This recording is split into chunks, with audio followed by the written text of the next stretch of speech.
Hello friends, I welcome you all in my YouTube channel.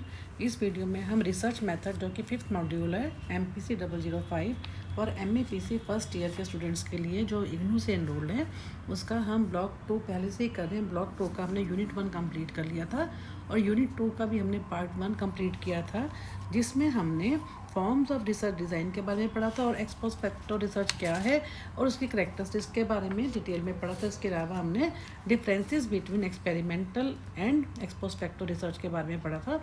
अब इस video में हम पार्ट 2 में essentials requisites for inferring causal relationship के बारे में पढ़ेंगे।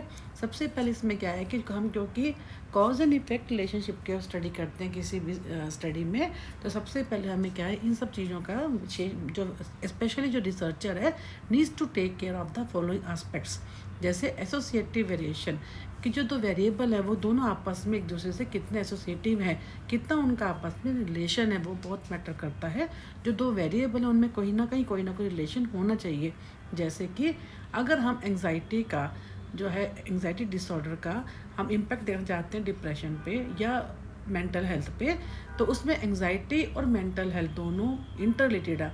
अगर हमें उसमें कहीं ना कहीं दोनों वेरिएबल्स के अंदर जो है आपस में सिमिलरिटी होनी चाहिए। In order to infer, predict or conclude that a particular effect Y is the result of cause X, there should be an association between them. Therefore, the researcher can come to a conclusion only after examining that variation in X yields to the effect Y. जैसे मैंने आपको बताया कि जो variable जिनको हम study कर रहे हैं इंडिपेंडेंट वेरिएबल का इम्पैक्ट देख रहे हैं डिपेंडेंट पे, तो दोनों वेरिएबल में आपस में जो है आपस में जो है रिलेशनशिप होनी चाहिए, एसोसिएशन होना चाहिए। सिस्टेमेटिक ऑर्डर, आप क्या कि द इवेंट्स और the process follows is consistent sequence or order. If variable x causes y, then variable x must occur before or simultaneously with y.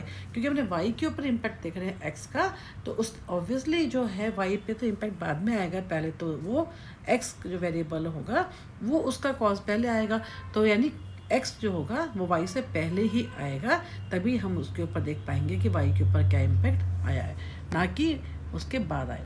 ये कहने का मतलब ये एक सिस्टमेटिक ऑर्डर होना चाहिए, एक सीक्वेंस होनी चाहिए।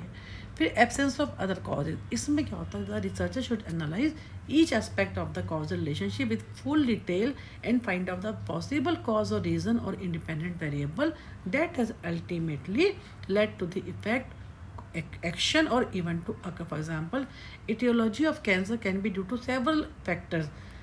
In an ex post facto research, the researcher finds out the best possible reason that might have led to the occurrence of that disease within the person or the subject. कहने का मतलब ये है कि इसके अंदर जो हम स्टडी करते हैं दोनों वेरिएबल की, तो हमें ये मालूम होना चाहिए कि ये दो वेरिएबल का जो इम्पैक्ट है ये आपस में दोनों के कारण आया या कोई थर्ड वेरिएबल भी है, हमें उससे मिलते जुलते जो बाकी वेरिएबल्स हैं उनको भी जो है should be taken care of. जैसे हमने बताया ना कि जो है कैंसर का इम्पैक्ट जो है उसका क्या बोलते हैं हम एंग्जाइटी का, हम लोग जो है एंग्जाइटी का हम इम्पैक्ट देखना चाहते हैं मेंटल हेल्थ के ऊपर, तो इसमें क्या है कि उससे रिलेटेड सिर्फ यही नहीं कि एंग्जाइटी के मेंटल हेल्थ के ऊपर हम एंग्जाइटी के देखें, उससे रिलेटेड एंग्जाइटी क्यों है, किस कारण से हो रही है, उन सब फैक्टर्स को भी, यानी कहने का मतलब ये जैसे इन्होंने कहा है ना, एग्जाम्पल भी दिया है कि इसके बारे में कि the in an ex post facto research the researcher find out the best possible reason that might have led to the occurrence of that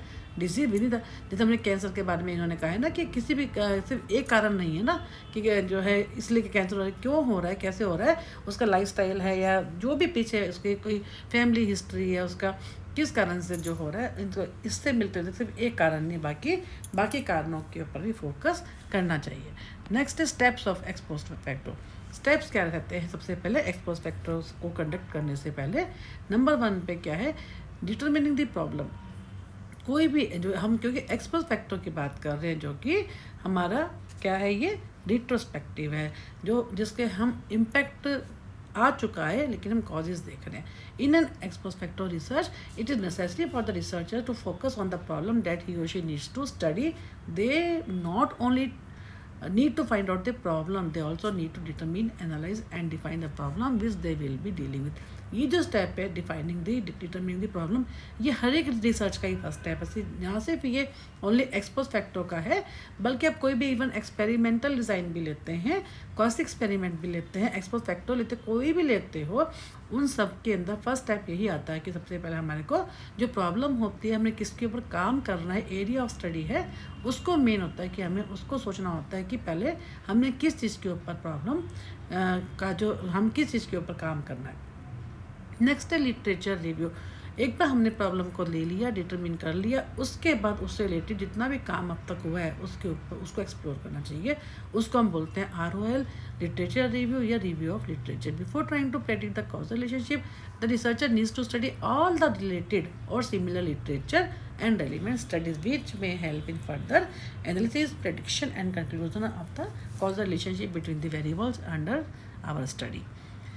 next है फॉर्मुलेशन हाइपोथेसिस। अब क्या है कि वो हो गया, उसके बाद जो हमने पहले भी हाइपोथेसिस के बारे में काफ़ी डिटेल में पढ़ा है कि हाइपोथेसिस क्या होता है, टेंटेटिव स्टेटमेंट होती है, हम मान लेते हैं अपनी स्टडी को सपोर्ट करने के लिए।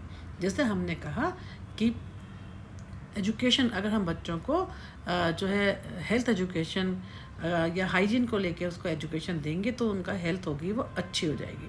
तो हम क्या कहेंगे कि देयर विल बी, हाइपोथेसिस हमारा क्या होगा, there will be significant relationship between the health education and health status of the children. तो कहने का मतलब है कि जिसको हम सपोर्ट, हमारी जो हाइपोथेसिस होता है एक टेंटेटिव स्टेटमेंट होती है जो कि हम मान लेते हैं अपनी स्टडी को सपोर्ट करने के लिए। जब हम स्टडी कर लेते हैं, उसकी फाइंडिंग्स जब आती हैं हमारे पास, उससे फिर हम देखते हैं जो हमने हाइपोथेसिस लिया है वो सही है, वो मैच हो रहा है या नहीं हो रहा। अगर मैच होता है तो हमारी स्टडी जो रिजल्ट्स होते हैं वो बेटर बन जाते हैं, गुड स्टडी बन जाती है। नहीं तो हम अपनी स्टडी में कोई ना कोई चेंजेस करते हैं, मेथोडोलॉजी में चेंजेस आते हैं। तो the third step is of the exprospective research is to propose the possible solutions of alternative that might have led to the effect. They need to first list out the assumption मान लेते हैं which will on the basis of hypothesis and procedure of the research. वैसे में ये जो सारे steps होते हैं ये सिर्फ एक्सपोज फैक्टर के नहीं है, ये किसी भी एक्सपेरिमेंटल का, किसी भी रिसर्च डिज़ाइन के यही स्टेप्स होते हैं। नेक्स्ट है डिज़ाइनिंग द अप्रोच। इसमें क्या होता है कि एक बार हमने प्रॉब्लम ले ली, हमने हाइपोथेसिस बना लिया, अब उसके बाद हम क्या करते हैं, रिसर्च डिज़ाइन सेट करते हैं कि हमारे क्या बेसिकली हमारे सब कुछ होने के बाद कि हमारा सैम्पल साइज़ क्या रहेगा, स्टडी एरिया क्या रहेगा, कौन से हम जो है एनालिसिस के लिए टेक्निक को यूज़ करेंगे, जिसके बेस पे हमारा रिसर्च का जो है जो डाटा होगा उसका एनालिसिस होगा। तो उसमें क्या कहा है कि once the problem has been defined and the hypothesis has been postulated, the researcher needs to select the sample with fit, ऐसा सैम्पल है जो कि हमारी स्टडी को सपोर्ट करेगा, जो हमारी स्टडी के पर्पज़ को पूरा करेगा। They also need to select the scale और कंस्ट्रक्ट इंस्ट्रूमेंट का टूल्स होते हैं, क्वेश्चनर होते हैं, वो करेगा किसके लिए, for collecting the required information और डाटा। जो भी हमारे को डाटा मिलेगा उन टूल्स में, उन क्वेश्चनर्स में, उन इंस्ट्रूमेंट्स की ही हेल्प से मिलेगा। And once the designing are all finalise, the research analysis the relationship between variables. Next है वैलिडिटी। वैलिडिटी का मतलब क्या होता है कि जिस पर्पज़ के लिए हमने रिसर्च को बनाया है, क्या वो उस पर्पज़ को, उसकी जो फाइंडिंग्स है उसको पूरा भी कर रही हैं या नहीं, उसको हम क्या बोलते हैं, validity. The researcher needs to validate the significance of their research. They need to be cautious regarding the extent to which their findings would be valid. उनके findings जो है valid होनी चाहिए and significant and helpful in interpreting the and drawing the inferences upon from the obtained. जो हम क्योंकि एक sample के ऊपर हमने काम किया है तो उसके बाद जो हमारी फाइंडिंग्स होती हैं उसको हम जनरलाइज कर सके। जो इन्फ्रेंसेस क्या होता है, हमारा जो कंक्लूजन निकलता है, एक समरी होती है, उसको हम बाकी पॉपुलेशन पे भी उसको जनरलाइज कर सके। और जो रिजल्ट्स हमारे वैलिड होने चाहिए। सिग्निफिकेंट में क्या होता है कि जैसे हमने किया था, एक नल हाइपोथेसिस होता है, एक ऑल्टरनेटिव। नल में क्या हम कहते हैं कि कोई भी रिलेशन नहीं है, ऑल्टरनेटिव हम क्या कहते हैं, देयर सिग्निफिकेंट रिलेशनशिप। तो जहाँ पे हमारे को हमारा जो हमारी स्टडी को सपोर्ट करता है वो ऑल्टरनेटिव हाइपोथेसिस ही करता है कि देयर मस्ट बी सिग्निफिकेंट। तो उन्होंने वही कहा कि जो हमारी स्टडी की जो फाइंडिंग्स आती हैं वो वैलिड होंगी और सिग्निफिकेंट होंगी, तभी जो है ये हमारे आगे जो इसकी जो फाइंडिंग्स हैं इनको हम जनरलाइज कर पाएंगे। Interpretation of the conclusion. अब इन्होंने कहा जो हमने कंक्लूजन आ गया उसको इंटरप्रेट करना आना चाहिए, ये मेन स्टेप होता है।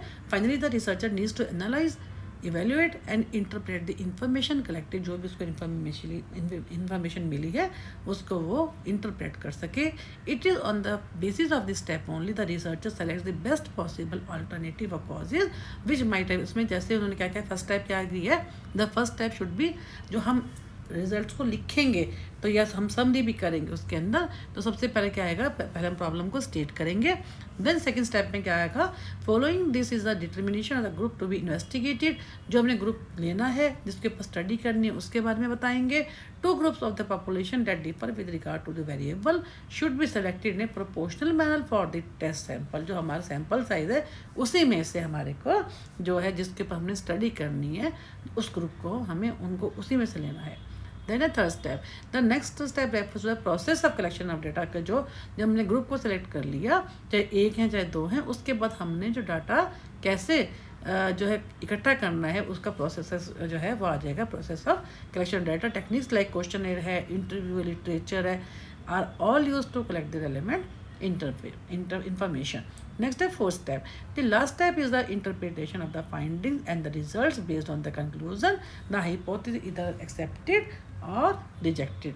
यानी जो हमारे जो 6 स्टेप है इंटरप्रिटेशन, इसके अंदर हमारे जो बाकी के जो 5 स्टेप हैं वो सारे आ जाते हैं, और इसके अलावा हमारा क्या जाता है, ये उसको हम इंटरप्रेट कैसे करते हैं। उन्होंने ये बताया कि इसमें ये सब के सब जो स्टेप हैं वो कवर होने चाहिए।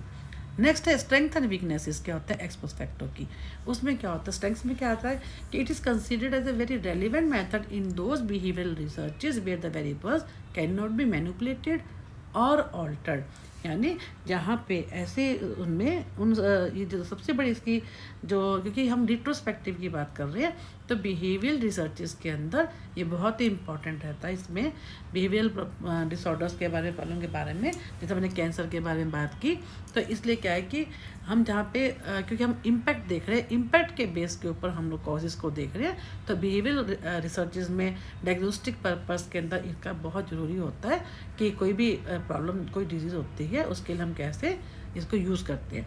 The examples of such researches can include sociological होगी, जैसे उन्होंने डेलिंक्वेंसी है, जो छोटा बच्चा है अपनी एज अभी छोटा है बिफोर 18 ही वो किसी क्रिमिनल एक्टिविटी में इन्वॉल्व हो जाता है, as well as educational variable जैसे example achievements. It is more useful than an experimental research as it can be used in analyzing a cause on the basis of effect। जैसे हमने अभी किया कि वो जो है इफ़ेक्ट को के बेस पे हम कॉज को देखते हैं, तो ये एक्सपेरिमेंटल में क्या करते हैं कि पहले हम कॉज, उसके बाद इम्पैक्ट आता है, उसका इफेक्ट देखते हैं। इसमें क्या होता है, इफेक्ट के बेसिस के ऊपर कॉज को देखते हैं, इसलिए एक्सपेरिमेंटल से ज़्यादा अच्छा इसको मानते हैं, विच इज जो कि इम्पॉसिबल होता है किसमें, एक्सपेरिमेंटल रिसर्च में। क्यों एक्सपेरिमेंटल में हम हमेशा इंडिपेंडेंट वेरिएबल का इफेक्ट देखते हैं डिपेंडेंट वेरिएबल के ऊपर, लेकिन इसमें डिपेंडेंट वेरिएबल के ऊपर ऑलरेडी इफेक्ट आ चुका होता है, उसके बेस के ऊपर हम इंडिपेंडेंट वेरिएबल यानी कॉज को देखते हैं। It is less time consuming as well as economical, खर्चा भी कम होता है, टाइम भी कम लगता है। It gives a chance to the researcher to analyse on the basis of his personal opinion then come out with the best possible conclusion. इसमें क्या होता है, रिसर्चर जो होता है अपनी ओर से पूरी कोशिश करता है कि वो जो उसका जो है फाइंडिंग्स आई हैं ऑलरेडी, जो उसको इफेक्ट मिला हुआ है, कंक्लूजन मिला हुआ है, उसके बेस पे अपनी पर्सनल ओपिनियन और अपने लॉजिक से कोशिश करता है रिसर्च करके कि वो उसको बेस्ट जो है वो मिले कि किस कारण से ये इम्पैक्ट आया है। द वीकनेस क्या होती है, as discuss earlier in an ex post facto research the researcher can not manipulate the independent variable कौन सा होता है, जिसमें कॉज तो हमने देखा ही नहीं ना, कॉज को तो हम सर्च कर रहे हैं, हम तो इम्पैक्ट को देख रहे हैं, इफेक्ट को देख रहे हैं जो कि ऑलरेडी आ चुका है, डिपेंडेंट वेरिएबल जिसको हम बोलते हैं। And the researcher can not randomly assign the subjects to different groups, क्योंकि उसका इंडिपेंडेंट वेरिएबल पे कोई होल्ड ही नहीं है, तो रैंडमली वो कुछ कर ही नहीं सकता, वो तो ऑलरेडी अब वो पीछे बल्कि रिट्रोस्पेक्टिव है, वो तो पीछे ढूंढ रहा है उन सबको कि कैसे कैसे क्या हुआ था। The researcher may not be able to provide a reasonable explanation for the relationship between independent and dependent variables under study। तो ये जो है उसके बाद जो ऑलमोस्ट ये वीडियो हमारी ख़त्म हो रही है, अच्छा ये चैप्टर ही पूरा फिनिश हो रहा है। कंसेप्ट ऑफ पोस्ट हॉक पहले से ये बहुत अच्छा है, कई बार एग्जाम में भी आया है ये। पोस्ट हॉक में क्या होता है कि हम लोग जैसे नॉर्मली 2 वेरिएबल्स का इम्पैक्ट देखते हैं जो है इंडिपेंडेंट को का इम्पैक्ट हम डिपेंडेंट के ऊपर देख रहे हैं। लेकिन इस केस में क्या होता है, इसमें पोस्ट हॉक में क्या होता है, हम दो को देखते देखते हम तीसरे को नहीं देख पाते, उसको इग्नोर करते हैं, जिसको हम एक्सटेंडियस वेरिएबल बोलते हैं। या कोई एक्स और वाई का हम रिलेशनशिप देख रहे हैं लेकिन कोई जेड वेरिएबल आ जाता है, हम वो अपना इम्पैक्ट डालते हैं और हमें पता ही नहीं चलता कि ये इम्पैक्ट किस कारण से आया है। तो उसको क्या बोलते हैं, मतलब कि मिस्टेकन बिलीफ इसको हम बोल सकते हैं कि गलती से ऐसा हो जाता है। While predicting the causal relationship between the variable, the researcher falls prey to the bias called post hoc fallacy। Mistakenly हो जाता है, यानी उससे गलती हो जाती है, उसको बायस हो जाती है। The concept of post hoc fallacy says that it is a tendency of human to arrive at the conclusion or prediction when two factors go together। एक साथ, जिसको हम इंडिपेंडेंट कहते हैं, डिपेंडेंट कहते हैं। One is the cause and other is the effect, because delinquency and parenthood go together। जैसे हमने बताया कि छोटे बच्चे हैं जो कि जो दे आर इन्वॉल्व, मान लो कोई ना कोई कुछ बच्चे ऐसे होते हैं, they are indulge in the criminal, जो है उसमें किसी क्राइम में आ जाते हैं। हम ये मानते हैं कि डेलिंक्वेंसी और पेरेंटहुड का दोनों आपस में मिलते हैं, दोनों का आपस में रिलेशन है। We will come to a conclusion that delinquency किस कारण से होती है, बच्चा अपराध क्यों करता है, क्यों वो क्राइम करता है, क्योंकि पेरेंटिंग जो है ठीक से नहीं हुई है, वो parenting is the main cause. अब उन्होंने कहा वेयर इज इन रियलिटी, वास्तव में क्या होता है, जो बच्चों का पीयर ग्रुप है, जिस सोसाइटी में बच्चा रहता है, वो भी तो मैटर कर सकती है। तो whereas the in reality the peer group to which the child belongs may be the actual reason. तो ये है कि पोस्ट हॉक fallacy क्या होती है, जो कि मिस्टेकन बिलीफ होता है और गलती से ड्यू टू विच जो है हमारा जो रिजल्ट होता है, जो स्टडी फाइंडिंग्स होती हैं, उनके अंदर क्या होती है, एरर आ जाती है। तो इस चैप्टर को हम यहीं पे ख़त्म करते हैं। नेक्स्ट वीडियो में हम 3rd यूनिट स्टार्ट करेंगे ब्लॉक 2 का। Thank you for watching my